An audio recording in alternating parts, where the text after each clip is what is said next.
Hello बच्चों, चलिए आज का हमारा प्रश्न त्रिभुज ए बी सी व त्रिभुज डी ई एफ में यह दिया गया है कि ए बी बराबर 5 सेमी है, बी सी बराबर 4 सेमी है, सी बराबर 4.2 सेमी है, डी ई बराबर 10 सेमी है, ई एफ बराबर 8 सेमी है, एफ डी बराबर 8.4 सेमी है।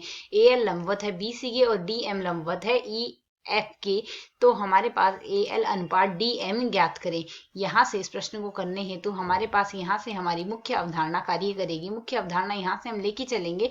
यदि हमें यहाँ से कोई भी दो त्रिभुज दिए गए हैं तो यदि उनकी संगत भुजाओं यह दोनों त्रिभुज यदि हमारे पास हम समरूप देख लें तो अर्थात यदि हम यहाँ से दो त्रिभुज दिए गए हैं वह दोनों त्रिभुज के यदि हमारे पास संगत भुजाओं का अनुपात बराबर आ जाए, जैसे यहाँ से हमें दिया गया त्रिभुज ए बी सी और त्रिभुज डी ई एफ, तो यदि हमारे पास यदि हम ए बी बट्टे में डी ई का मान बराबर ले आए त्रिभुज बी सी बट्टे में ई एफ के, तो यहाँ से संगत या फिर हमारे पास सी ए बट्टे में एफ डी आ जाए तो यह संगत भुजाओं के अनुपात हमारे पास बराबर है। अतः यहाँ से त्रिभुज ए बी सी हमारे पास यहाँ से समरूप आ जाएगा त्रिभुज डी ई एफ के। तो संगत भुजाओं का अनुपात बनाने पर त्रिभुज समरूप होंगे और यदि त्रिभुज समरूप है तो उनकी संगत भुजाओं के अनुपात हमारे पास यहाँ से बराबर होंगे। तो यदि हम इस प्रश्न के अनुसार देखें तो हमारे पास यहाँ से यदि हम ए बी बट्टे में डी ई लिखना चाहें तो यह हमारे पास क्या आएगा, ए बी का मान 5 सेमी दिया गया, डी ई का मान 10 सेमी दिया गया, 5/10 बराबर 1/2 मान आ गया।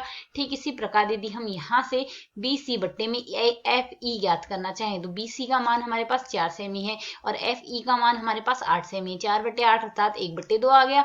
ठीक इसी प्रकार यदि हम यहाँ से सी ए बट्टे में एफ डी ज्ञात करना चाहें तो सी ए का मान 4.2 है और एफ डी का मान 8.4 है। तो यदि हम इसे सरल करेंगे मान पुनः 1/2 आ गया। जैसा कि हम यहाँ से देख सकते हैं संगत भुजाओं के अनुपात हमारे पास बराबर है।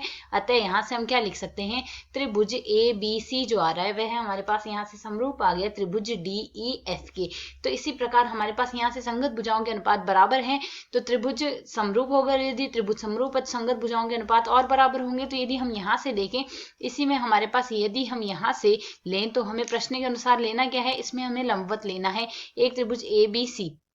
तो यहाँ से यह त्रिभुज यदि हम ए बी सी त्रिभुज ले लेते हैं, ए बी सी त्रिभुज हमने ले लिया और दूसरा त्रिभुज है हमारे पास डी ई एफ त्रिभुज, ये है हमने यहाँ से ले लिया। दोनों त्रिभुज हमारे पास यहाँ से समरूप आ गए हैं।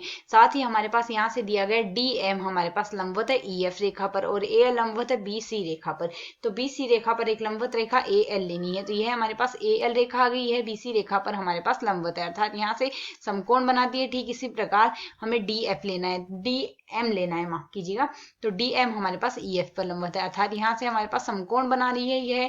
तो यदि आप प्रश्न के अनुसार देखें तो हमें ए एल बट्टे में डीएम का अनुपात देखना है। तो ए एल बट्टे डीएल का जो अनुपात आएगा अर्थात यहाँ से इनके जो लंबवत यहाँ से यह हमारे पास ऊंचाई तो होगी दोनों त्रिभुजों में, तो ये जो ऊंचाई का अनुपात आएगा वह इनके संगत भुजाओं के बराबर ही तो आ रहा है अर्थात यह बराबर आएगा ए बी बट्टे में डी ई के। तो ए बी बट्टे में डी ई का मान हमारे पास यहाँ से क्या है 1/2। तो यहाँ से ए एल बट्टे डीएल का ए एल अनुपात डीएम का मान ही तो हमें यहाँ से देखना है। प्रश्न के अनुसार हमें ए एल अनुपात डी एम देखना है। तो ए एल अनुपात डी एम बराबर हमारे पास लिखा जा सकता है 1/2। यही हमारे इस प्रश्न का हल है। आशा है समझ आया। धन्यवाद।